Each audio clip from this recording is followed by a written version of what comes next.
రామ్ చరణ్ సినిమాలో చిరంజీవి మెరుస్తున్నాడు. అఖిల్ సినిమాలో నాగార్జున నాగచైతన్య తలక్కుమనబోతున్నారు. మొత్తానికి ఈ గెస్ట్ రోల్స్ కలర్స్ బాగానే నడుస్తోంది. టాలీవుడ్ లో ఇదే కోవలో విక్టరీ వెంకటేష్ కూడా ఓ ప్రత్యేక పాత్ర చేయడానికి రెడీ అవుతున్నట్లు సమాచారం. తన మేనల్లుడు నాగచైతన్య కోసం వెంకీ ఈ సాయం చేయబోతున్నాడట. ప్రస్తుతం గౌతమ్ మీనన్ దర్శకత్వంలో సాహసం శ్వాసగా సాగిపో సినిమాలో నటిస్తున్న చైతు ఆ సినిమా పూర్తయ్యాక మలయాళ బ్లాక్ బాస్టర్ ప్రేమం రీమేక్ లో నటించబోతున్న సంగతి తెలిసిందే.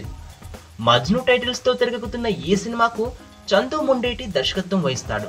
కాగా ఒరిజినల్ లో కన్నడ నటుడు అనంత్ నాగ్ ఓ కీలక పాత్ర చేశారు. తెలుగులో ఆ క్యారెక్టర్ నే వెంకీ చేయబోతున్నట్లు సమాచారం. తెలుగులో మళ్ళీ మల్టీ స్టారర్ ట్రెండ్ రావడానికి కారణమైన వెంకీ ఇలా ప్రత్యేక పాత్రకు ఓకే చెప్పడం విశేషమే. చైతు వెంకీ కాంబినేషన్ సినిమా మీద ప్రత్యేకమైన ఆసక్తి కలిగిస్తుండటంతో సందేహం లేదు. ఈ సినిమాలో శృతి హాసన్, దిశా పటాని, అనుపమ పరమేశ్వరన్ హీరోయిన్ గా నటిస్తున్నారు. జులాయి సన్నాఫ్ సత్యమూర్తి చిత్రాన్ని నిర్మించిన రాధాకృష్ణ నిర్మాణంలో మజ్ను తెరకెక్కబోతోంది.